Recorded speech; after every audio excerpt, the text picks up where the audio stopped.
Que se passe-t-il, vous savez, quand on médite? C'est quelque chose de technique. Techniquement, comment cela se passe-t-il? Avec une analyse scientifique de cela. Vous ne pouvez pas imaginer quel esprit scientifique, affûté, exigeant il faut avoir pour comprendre cela. Réfléchissez à cela.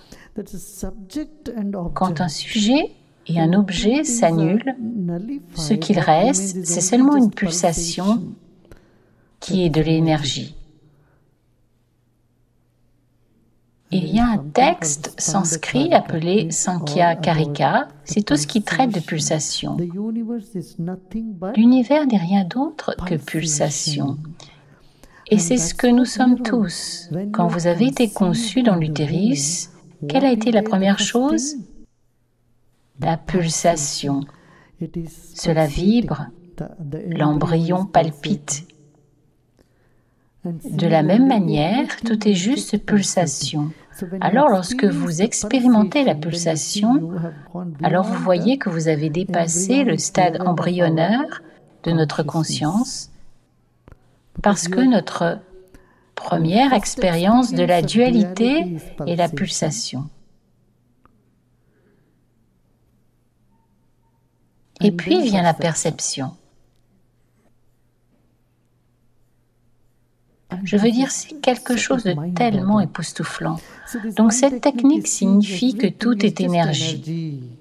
Et l'univers entier n'est que de l'énergie pulsée, et cela inclut notre corps. Je veux dire que grâce à la physique quantique qui a fait de grands progrès, cela nous facilite tellement le travail. Mais d'expliquer cela, c'est encore autre chose. Pour faire comprendre cela à quelqu'un, ce n'est pas si facile. Pour celui qui n'en a pas fait l'expérience, il ne peut pas comprendre cela. Et même pour celui qui a fait l'expérience, comprendre pour lui est aussi difficile.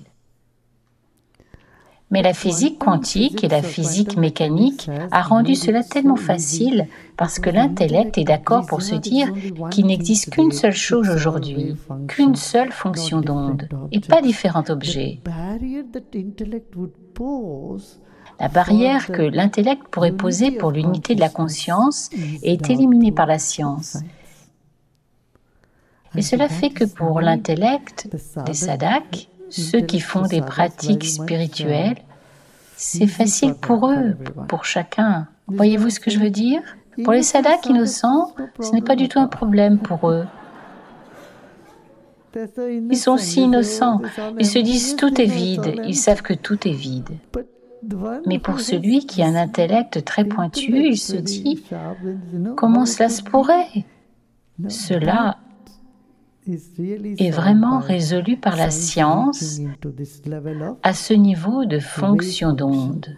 Autrement dit, la création tout entière est une fonction d'onde.